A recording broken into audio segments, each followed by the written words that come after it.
Karamihan sa mga lalaki, hindi nila alam kung gaano kalaki yung nawawala sa kanila dahil lang sa mga taong nasa paligid nila. Akala mo simpleng tambay lang. Pero bawat usapan, bawat energy, bawat taong kasama mo ay either nakaka-sharpen o nakakapurol ng mindset mo. Yung environment mo parang program yan. Yung mga taong madalas mong kasama, sila yung nagde-decide kung hanggang saan ka makakarating, kung paano ka mag-isip, at kung paano ka magre-react kapag dumating na yung pressure. At kung mali ang mga taong pinili mong lapitan, hindi ka talaga aangat, mananatili kang average. Itong video na to, hindi ito tungkol sa pagtatanim ng galit sa tao. Tungkol to sa pagprotekta sa future mo. Kasi hindi lahat ng nakangiti sa'yo ay kakampi mo. Yung iba, unti-unting sinisip-sip yung potential mo hanggang sa maubos. Kaya ngayon, pag-uusapan natin yung 5 klase ng tao na dapat mong iwasan. Hindi dahil mayabang ka, kundi dahil disiplinado ka. Kung gusto mong magkaroon ng peace, focus at power, kailangan mong simulan tanggalin yung mga pabigat sa buhay mo. Kasi simple lang ang katotohanan. Nagiging katulad ka ng mga taong hinahayaan mong manatili sa paligid mo. Number 1. The Energy Vampire. May nakausap ka na bang tao na pagkatapos ng 5 minuto ay parang ubos na ubos ka? Parang sinipsip nila yung lakas mo? Hindi yun aksidente. Ang tawag ko sa ganon, Energy Vampire. Yung mga taong kumukuha ng lakas mo nang hindi mo namamalayan. Hindi nila kailangang nakawan ka ng pera para magmukha kang mahirap. Sapat na. Nakainin nila yung focus mo, oras mo, at kapayapaan mo. Tahimik nila yung ginagawa, dahan-dahan, halos maganda patingnan, parang sakit na nakangiti bago kumalat. Ang mga Energy Vampire, nasa paligid lang yan. Yung kaibigan na puro reklamo sa buhay. Yung pinsan na wala kang naririnig kundi negativity. O yung katrabaho mo na laging may dalang drama. Kilala mo yung tipo na yan. Bawat usapan parang therapy session na hindi mo naman pinasok. Ibinubuhos nila lahat ng problema nila sa'yo, isa-isa. Pero kailanman hindi sila umaako ng responsibilidad. Hindi nila gusto ng payo. Gusto lang nila ng atensyon. Gusto nila ng enerhiya mo kasi yung kanila naubos na. Ang mas malala pa? Nagtatago sila sa likod ng fake humility. Sasabihin nila, masyado kang ambisyoso, o sobra ka magtrabaho, o relax lang, hindi puro pera ang buhay. Pamilyar yung mga linyang yan, di ba? Parang mabait pakinggan, parang concern. Pero ang totoo, sinasabi lang nila, tigilan mo na yan kasi naiinggit ako sa disiplina na meron ka. Yan ang hindi nakikita ng karamihan. Ang mga mahihinang lalaki, ayaw nilang makakita ng ibang lalaking umaangat kasi pinapaalala nito kung gaano sila katagal nang nakalubog sa ibaba. Pag hinayaan mong lumapit yung mga tao na yan, babaguhin nila ang mindset mo nang hindi mo namamalayan. Magsisimula kang magduda sa mga pangarap mo, mawawala yung gana mo at magtatanong ka kung may saysay pa ba yung mga plano mo. Unti-unti, iisipin mong yung pagiging negatibo nila ay matalinong pananaw. Pero sa totoo lang, duwag lang yan na nagtatago sa maskara ng katalinuhan. Yan ang panganib ng masyadong malapit sa maling tao. Kasi energy transfers. Yung mga tao sa paligid mo, sila ang humuhubog sa emosyon mo, sa pag-iisip mo, at sa huli, sa kapalaran mo. Psychologically, eto ang totoo. Ginagaya ng utak mo yung emosyon ng mga taong madalas mong kasama. Pag lagi kang kasama ng mga taong puro reklamo, aayon din ang utak mo sa ritmo nila. Mapapagod ka kahit wala ka namang ginagawa, mawawalan ka ng gana kahit may mga pangarap ka. At titigil kang mangarap ng malaki kasi nagiging normal na sa'yo ang negativity. Hindi yan magic, science yan. Nakakahawa ang emosyon at mas mabilis kumalat ang mahina at negatibong enerhiya kaysa sa ambisyon o determinasyon. Hindi ka makakabuo ng imperyo kung ang mga kasama mo ay puro na lang reklamo sa sistema. Hindi ka makakapag-focus kung ang mga usapan sa paligid mo ay puro kabiguan, chismis at drama. Hindi mo kayang palakasin ang mindset mo kung mahina ang bilog mo. Kasi ang lakas, kailangan ng friction. Kailangan ng mga taong hinahamon ka, hindi yung mga umiinom sa lakas mo. Pero eto ang mas madilim. Yung mga energy vampire na yan, gagawin kang guilty pag sinubukan mong lumayo. Sasabihin nila, nagbago ka na o nakalimutan mo na kami. At susubukan ka nilang paikutin sa guilt trip para manatili kang maliit. Kasi yung pag-angat mo ang nagpapaalala sa kanila kung gaano sila katamad na umangat. Kaya huwag kang mag-guilty sa paglayo sa mga taong ayaw namang sabayan ang pag-grow mo. Ang pagbabago hindi ka traidoran. Evolution yan. At yung mga totoong gusto kang magtagumpay, hindi kailanman ipaparamdam na mali ang pag-improve ng buhay mo. Makinig ka. Ang energy vampire ay hindi kasi sirain ng isang bagsakan. Ang gusto lang nila manatili kang average. Gusto ka nilang laging pagod, lutang, komportable at walang gana. Kasi habang hindi ka umaasenso, hindi nila mararamdaman na napag-iiwanan sila. Yan ang gusto ng mga mahihinang tao, pantay-pantay sa limitasyon. Hindi sila aangat kaya ang gusto nila hilahin pababa ang lahat. So paano mo sila haharapin? Magtayo ka ng matinding boundary, yung tipong hindi na sila makahinga malapit sa kapayapaan mo. Itigil mo na ang pagpapaliwanag ng mga goals mo sa mga taong walang goals. Huwag ka nang humingi ng paumanhin sa disiplina mo. At tigilan mo na ang pagtatanggol ng ambisyon mo sa mga tamad. Ang pagprotekta sa energy mo, hindi yan pagiging selfish. Survival yan. Kasi bawat minutong ginugugol mo sa negativity ng iba, minuto yon na ninanakaw sa mission mo. Isipin mo to, ilan sa mga usapan mo ngayong linggo ang nagpalakas sa'yo?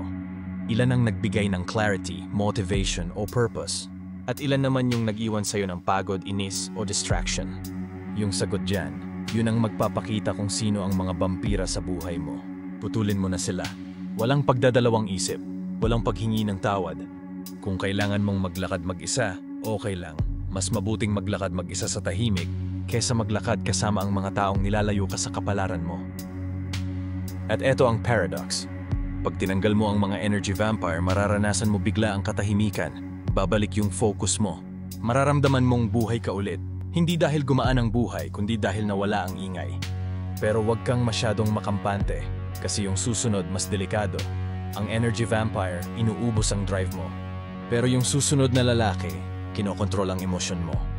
Ginugulo niya ang isip mo. Ginugusto niyang mag-react ka. Gusto niyang mawala ka sa control. At sinisira lahat ng pinaghirapan mong buuin. Number 2, the overly emotional man. Walang nang mas delikado pa sa potensyal ng isang lalaki kaysa sa pagiging alipin ng sarili niyang emosyon. Kasi tignan mo, malakas ang emosyon. Energy yan. Pero pag hinayaan mong ikaw ang kontrolin nito, unti-unti nitong winawasak yung loob mo. Ang overly emotional man ay laganap na ngayon. Siya yung tipong laging nagre-react bago mag-isip.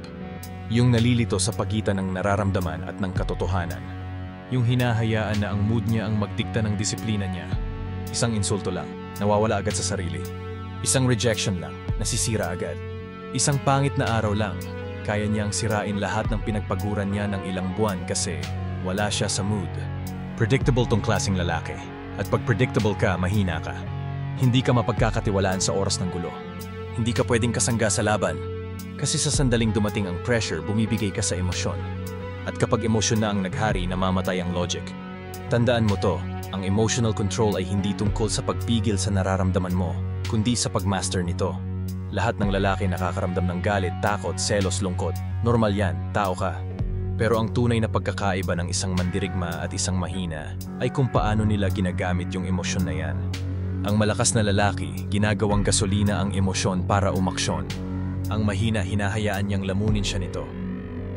Ang overly emotional man ay addict sa reaction. Siya yung tipo ng lalaki na napipikon sa lahat ng bagay. Isang komento lang sa online, babae na di nag-reply. Kaibigan na di sang-ayon sa kanya, ayun, triggered agad. Lagi siyang magulo sa loob. Akala niya yung emotional chaos na yun ay passion. Sasabihin pa niya, totoo lang ako, pero sa totoo lang, wala lang siyang control at disiplina. Hindi mo pwedeng kausapin ng maayos ang ganitong tao kasi utak niya hindi na nag-iisip. Puro emosyon na ang nagpapatakbo. Kaya kahit anong hawakan niya ay nasisira. Sa relasyon, ginagawang roller coaster ng emosyon. Sa negosyo, gumagawa ng desisyon base sa galit o ego, hindi sa strategy. Sa pagkakaibigan, sinusunog ang tulay dahil lang sa pride. Ang katotohanan, ang emosyon ay feminine energy. Pabago-bago, maramdamin, reaktibo. Habang ang logic ay masculine, matatag, kalmado at matino. Kaya pag ang lalaki masyado ng emotional, lumalabas na siya sa masculine polarity niya. Diyan nawawala ang respeto ng tao.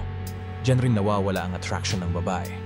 At diyan din siya paulit-ulit na pinapahiya ng buhay. Kasi tandaan mo to, hindi iniintindi ng mundo kung ano ang nararamdaman mo. Ang mundo, nire-reward lang kung paano ka mag-perform. At ang lalaking hindi marunong kontrolin ang emosyon niya, nagiging alipin ng bawat nangyayari sa paligid niya. May nagsabi lang ng masakit, pumutok agad. Tinest siya ng buhay, nabasag agad. Ginagawa niyang puppet ang sarili niya sa sitwasyon. Ito ang psychological trap dito. Tinuturuan tayo ng lipunan na healthy daw ang paglabas ng lahat ng emosyon. Sinasabihan kang, umiyak ka lang, mag-open up ka, maging vulnerable ka. Pero ito ang madilim na katotohanan. Sinasabi nila yan, hindi dahil concerned sila. Sinasabi nila yan kasi madaling kontrolin ang lalaking emosyonal. Ang lalaking laging nagre-react, madaling manipulahin. Ang lalaking sobra magmahal, madali rin masira ang logic. At ang lalaking laging naghahanap ng comfort imbes na challenge, nagiging biktima habang buhay. Pag madalas mong kasama ang ganitong klaseng lalaki, kumakalat sa'yo yung energy niya. Nagiging salamin ka ng pagiging maramdamin niya. Biglaan na lang lahat ng maliit na bagay magiging personal na sa'yo. Nakikipag-away ka sa walang kwentang bagay, nasasayang ang oras mo kakadepensa ng ego mo, imbes na depensahan mo yung mission mo. Nakakahawa yan, parang virus, ang sakit ng pagiging impulsive. Mapapansin mo rin, tong mga lalaking to laging may drama. Sila mismo ang humihila ng gulo kasi dun sila nabubuhay. Gumagawa sila ng conflict kahit wala naman. Lahat ng bagay dinadala nila sa pride. Alipin sila ng pagiging maramdamin. At pag hindi ka maingat, magiging ganun ka rin. Kapag pinanatili mo silang malapit, unti-unti mawawala yung talas mo. Yung disiplina mo, magiging depende sa nararamdaman mo. Yung peace mo, magiging marupok. At yung pagkalalaki mo, unti-unting mabubura. Hindi dahil may sumira sa'yo, pero dahil hinayaan mong emosyon mo ang magdikta ng kapangyarihan mo. Tandaan mo to. Ang lakas ng lalaki ay hindi nasusukat sa kung gaano siya kalalim, magmahal o masaktan, kundi sa kung gaano siya katatag habang nararamdaman niya yon. Kapag sumisigaw na ang emosyon mo pero kalmado pa rin ang isip mo, yan ang control. Pag may kaguluhan pero nakafocus ka pa rin, yan ang power.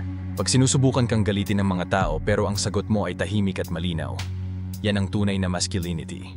Ang overly emotional man hindi niya gets to. Akala niya ang control ay pagiging malamig, pero sa totoo lang, command yon. Ikaw ang naguutos sa emosyon mo, hindi baliktad. Ikaw ang pumipili kung kailan at saan mo ito ilalabas. Ginagamit mo yung emosyon bilang gasolina, hindi bilang manibela. Kaya tandaan mo tong prinsipyo. Huwag mong putulin ang emosyon. Kontrolin mo ito. Huwag kang tumakas sa sakit. Disiplinahin mo ito. Huwag mong hanapin ang comfort. Sanayin mo ang sarili mong kayanin. Ang lalaking marunong mag-control ng emosyon, nagiging lalaking hindi matitinag, nagiging unpredictable, untouchable at nirerespeto. Kasi habang lahat ng tao nagpapanik, siya ay nag-iisip. Habang lahat ay nagrereklamo, siya ay nagkakalkula. Habang lahat nagre-react, siya ang nananalo. Kaya kung may ganitong klaseng lalaki sa paligid mo, bantayan mo. Kasi kung hindi niya kayang kontrolin ang emosyon niya, hindi rin niya makokontrol buhay niya. At pag hinayaan mong maimpluwensyahan ka niya, mamamana mo rin yung gulo niya. Lumayo ka, umakyat ka sa taas ng ingay. At tandaan mo to, ang tunay na lalaki hindi pinangungunahan ng emosyon. Siya ang nagpapasunod dito. Number 3, the chronic excuse maker. Lahat ng lalaki ay gusto manalo. Lahat gustong umangat sa buhay. Mas maraming freedom, mas maraming power, mas maraming respeto. Pero iilan lang talaga yung umaabot doon. Yung iba, nakulong sa sarili nilang mga salita. Ang chronic excuse maker, yan yung tipo ng lalaki na laging may dahilan sa lahat ng bagay. Hindi daw siya nag-fail. May reason lang. Hindi daw siya nakakuha ng opportunity. Malas lang daw. Ito yung lalaking sobrang sanay gumawa ng mga paliwanag kung bakit hindi nagbabago ang buhay niya. Kasi ganito yan. Ang mga excuses ay lengguwahe ng kahinaan. Yan ang paraan ng isip para protektahan ang sarili niya mula sa sakit ng pananagutan. Kapag na-realize ng isang lalaki na siya mismo ang dahilan kung bakit stuck siya, masakit yon. Binabasag nun yung ego niya, pero yung sakit na yon, yun din ang nagtuturn sa kanya into a stronger man kung haharapin niya ito. Pero ang excuse maker, tumatakbo palayo sa sakit na yan. Mas pipiliin pa niyang manatiling komportable sa ilusyon kaysa mahirapan para magbago. Kaya gumagawa siya ng mga kwento na nakaka-comfort sa kanya, habang unti-unting namamatay yung potential niya sa loob. Kapag matagal kang nakasama sa ganitong mga lalaki, mapapansin mo, pare-pareho silang magsalita. Magsisimula ako kapag okay na ang lahat. Kulang lang ako sa motivation. Wala pa akong oras ngayon. Parang feeling nila, darating na lang bigla yung tamang oras o motivation kapag nagkataon. Pero sa totoong buhay, hindi ang komportable ang binibigyan ng reward, kundi yung consistent. Kapag nagsimula ka ng maghintay sa right time, pinili mo na rin talagang matalo. Takot ang excuse maker sa accountability kasi doon nalalantad yung katamaran niya. Ayaw niyang makasama sa mga high-performing na lalaki kasi nare-realize niyang hindi siya umaangat. Kaya ang gagawin niya, mamaliitin niya ang ambisyon mo. Sasabihin niya, bro, sobra ka naman o relax ka lang.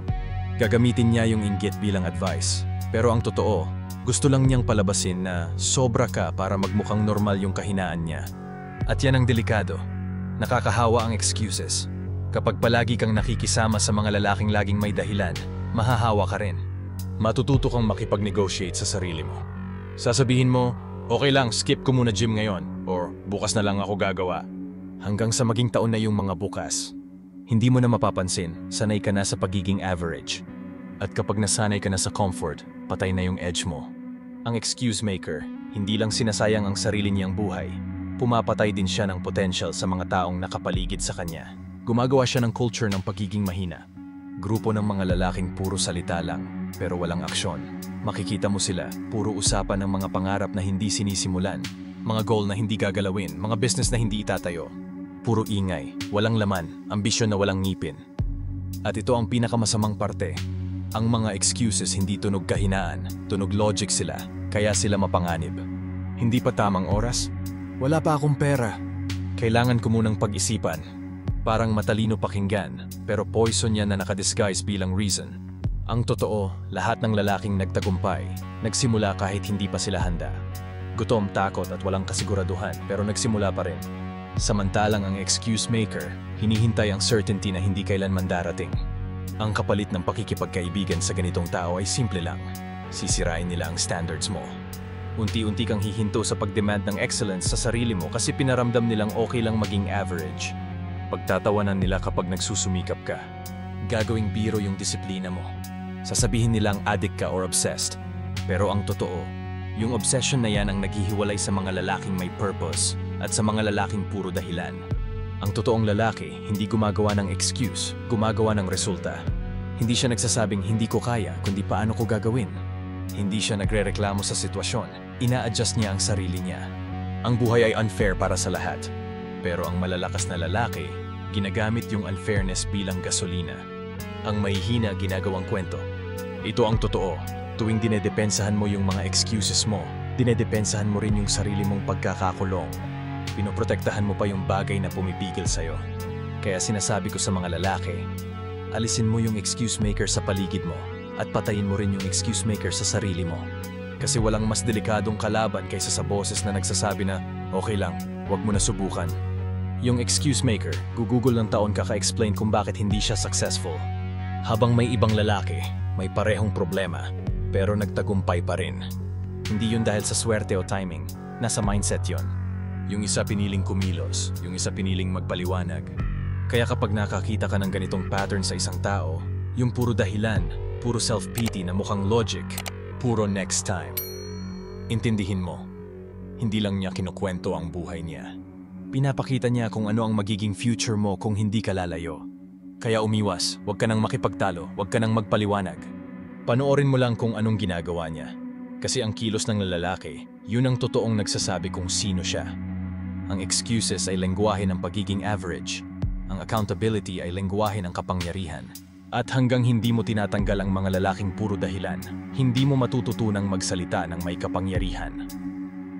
Number 4. The Gossiping Snake. Ang gossiping snake ang pinakamapanganib na uri ng mahinang lalaki kasi hindi siya umaatake ng harapan. Nagtatago siya sa likod ng mga ngiti, kamayan at kunwaring mabait na usapan. Tahimik siyang traidor. Dahan-dahan niyang sinisira ang reputasyon mo. Isang usapan sa bawat pagkakataon. Hindi mo siya agad makikita. Kausap mo, nakangiti. Tumatawa sa mga biro mo, pinupuri ka pa.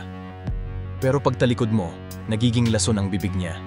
Pinapalitan niya ang mga salita mo, pinalalaki ang mga pagkakamali mo, at ikinukwento ang mga personal mong bagay sa mga taong hindi dapat nakakaalam. At ang pinakamasaklap, ginagawa niya lahat yan habang kunwari nag-aalala lang siya. Sasabihin niya, concern lang ako sa kanya, pero ang totoo, tuwang-tuwa siya sa pagbagsak mo. Ang ganitong klase ng tao, nabubuhay sa gulo. Kailangan niya ng drama gaya ng parasite na nangangailangan ng body host. Wala siyang tapang gumawa ng sarili niyang bagay, kaya umaasa siya sa pagbagsak ng iba para makaramdam ng halaga. Ang pagsasalita tungkol sa ibang tao ay nagbibigay sa kanya ng temporary power trip. Isang peke at sandaling pakiramdam ng superiority.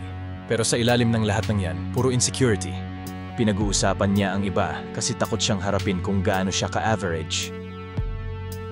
Makikita mo tong mga ganitong lalaki sa bawat grupo.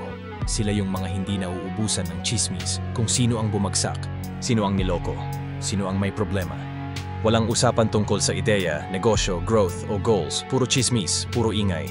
Kasi mas madali ang pag-usapan ng ibang tao kaysa ayusin ang sarili. Ito ang psychological truth. Ang chismis ay kahinaan na nagtatago bilang koneksyon. Yan ang paraan ng mga low-value na tao para mag-bonding. Kapag dalawang lalaki ang nagchichismisan, ang totoo niyan, sinasabi lang nila, wala tayong ibang mahalagang mapag-usapan. Ito yung uri ng mababaw na closeness ng mga taong walang lalim. Ang mga totoong malalakas na lalaki, ang topic nila, disiplina, ambition at vision. Ang mahihina, puro ibang lalaki ang usapan. Pero ang totoong panganib ng gossiping snake ay hindi lang yung sinasabi niya, kundi yung kung ano ang natutunan mong maging dahil sa kanya. Habang nakikinig ka sa kanya, unti-unti mong naa-absorb yung energy niya. Nagsisimula kang makisabay sa chismis, tumawa, magdagdag ng sarili mong comment, hanggang sa hindi mo na napapansin, parte ka na ng lason. Nahawa ka na sa sakit ng chismisan. At kapag kumalat na yung energy sa circle mo, patay ang tiwala, patay ang brotherhood, patay din ang growth. Ang barkadahan na binuo sa chismis, hindi tatagal sa pressure. Kasi ang mga chismoso, loyal lang sa emosyon nila, hindi sa katotohanan. Yung lalaking nagkukwento sa'yo tungkol sa iba, kukwentuhan din ng iba tungkol sa'yo. Oras lang ang pagitan. At pag dumating na yung araw na yon, sisingilin ka ng katotohanan. At sana noon mo palang napansin ang mga palatandaan. Hindi mabilis umatake ang gossiping snake. Unti-unti kang kinakain. Ginagamit niya ang charm bilang panakip. Kinokolekta niya ang mga sikreto mo, mga kahinaan mo, mga mali mo. At itinatago niya yon para gamitin laban sa'yo pag may pakinabang. Minsan pa, kunwari nag-share lang siya, pero sa totoo, ginagawang laro ang reputasyon mo para magmukha siyang mas matalino, mas moral, o mas mabuti. At ito ang brutal truth. Hindi ka pwedeng magtiwala sa lalaking mahilig magchismis. Kung kayang traidorin ang iba sa harap mo, kaya ka rin niyang traidorin sa likod mo. Kung kayang pagtawanan ang kapalpakan ng iba, aasarin din niya ang sayo pag wala ka na. Ganyan siya. Hindi siya loyal sa pagkakaibigan, loyal siya sa pansariling importansya. Ang epekto ng pagpapatuloy sa mga ganitong tao sa buhay mo ay malinaw. Binubulok nila ang environment mo sa pamamagitan ng kawalan ng tiwala. Unti-unti kang magiging paranoid. Magdadalawang isip ka sa bawat sinasabi mo. Mauubos ang energy mo sa pag-iingat, hindi sa pag-abot ng purpose mo. Yan ang psychological tax ng pagkakaroon ng mga ahas sa paligid mo. Palagi kang nakaalerto, hindi mapakali, laging nagbabantay. At yan ang pumapatay sa focus, clarity at peace mo. Kung gusto mong lumago, kailangan mong tanggalin ng tuluyan ang chismis sa circle mo. Ang tunay na masculine environment dapat binubuo ng honor, loyalty at truth, hindi bulungan. Ang malalakas na lalaki hindi nagsasalita sa likod ng isa't isa. Kinakausap nila ng direkta, inaayos na parang mandirigma, tapos move on. Yan ang totoong brotherhood. At pag tinigil mong pakinggan ang chismis, may mapapansin kang kakaiba, katahimikan. At sa katahimikan, doon hindi komportable ang mga ahas. Hindi sila mabubuhay sa tahimik na kapaligiran kasi doon sila nahuhuli. Kailangan nila ng ingay, kailangan nila ng atensyon. Kaya kapag tinigilan mong pakainin yung pangangailangan nila, kusa silang mawawala.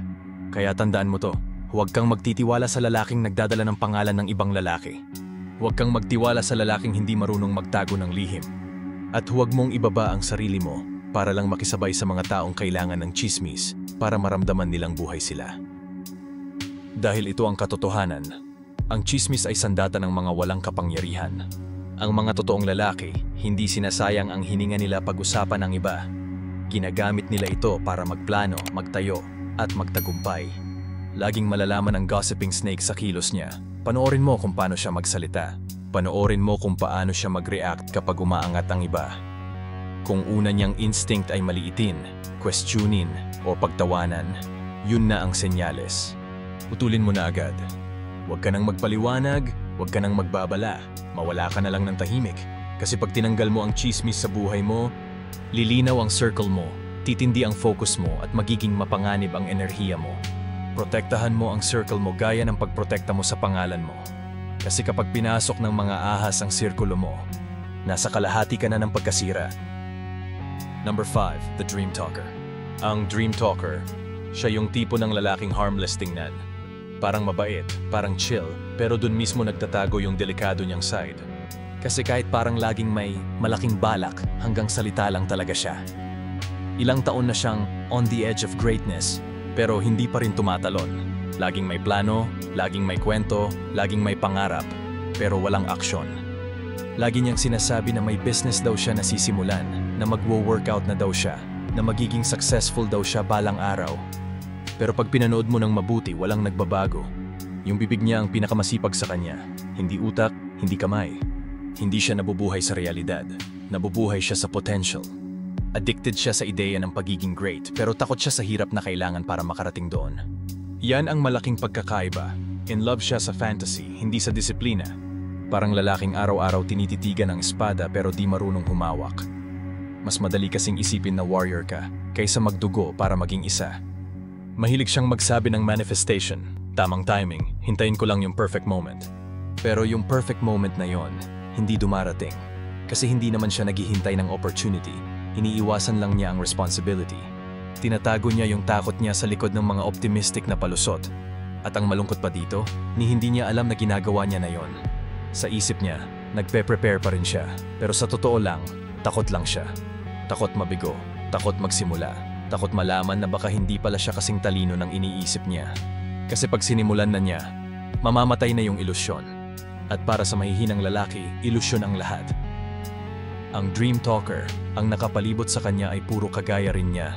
Mga taong puro salita, puro plano, puro next year na talaga.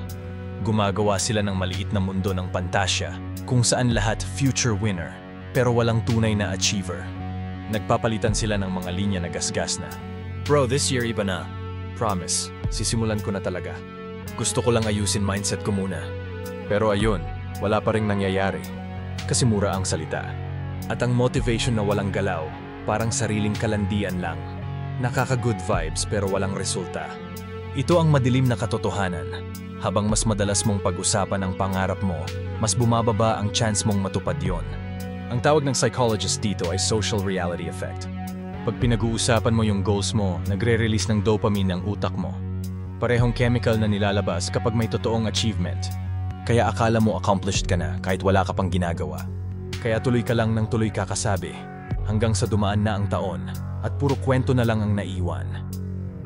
Kaya para sa mga totoong lalaki, banal ang katahimikan. Yung silence mo, yun ang protection mo. Kasi bawat salitang binibitawan mo ay tungkol sa plano mo, nawawala ng konti ang power mo. Nawawala yung gutom, at binubuksan mo pa yung galawa mo sa mga taong walang pakialam, o mas masahol, yung mga umaasang pumalpak ka. Hindi to naiintindihan ng dream talker. Validation ang gusto niya, hindi victory. Mas gusto niyang magmukhang busy, kesa talagang maging busy. Mahilig siya sa aesthetic ng hustle, mga quote, mga reels, mga selfie sa gym, pero tinatakbuhan niya yung disiplina na bumubuo ng tunay na resulta. Performer siya, hindi producer. At dito pumapasok yung panganib. Pag masyado mong pinatagal sa tabi mo ang dream talker, mahahawa ka. Unti-unti kang magiging katulad niya. Mas marami kang sinasabi pero mas konti ang ginagawa.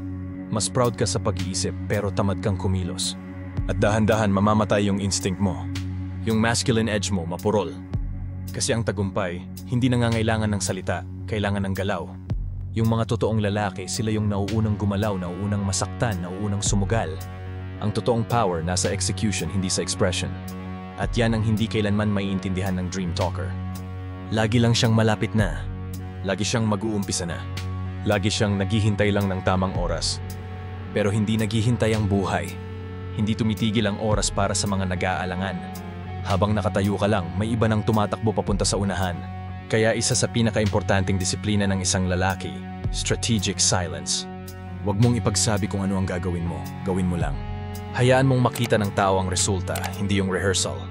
Hayaan mong magtaka sila, hindi sumaksi sa proseso mo. Wala kang kailangang patunayan. Walang dapat maniwala muna. Yung gawa mo na mismo ang magsasalita pag tapos na. Kasi habang ang dream talker abala sa pag-i-imagine ng success, ikaw tahimik na binubuo mo to. Habang siya naghahanap ng validation, ikaw nag-iipon ng ebidensya. At pag dumating na yung oras mo, siya pa rin yung andon, nagsasalita pa rin. Kaya tandaan mo to, patayin mo ang dream talker sa loob mo bago niya patayin ang ambisyon mo. Huwag mong ipangalandakan ang goals mo, huwag kang magpaliwanag, huwag kang humingi ng pahintulot. Gumalaw ka ng tahimik, bumuo ka sa dilim, hayaan mong yung tagumpay mo ang gumanti para sa'yo. Doon mo mararamdaman ang tunay na kapayapaan. Kasi pag tumigil na sa pagsasalita ang energy mo, doon lang siya nagiging tunay na power. At yan ang linya sa pagitan ng talker at conqueror. Yung isa nangangarap maging makapangyarihan. Yung isa nagiging makapangyarihan talaga.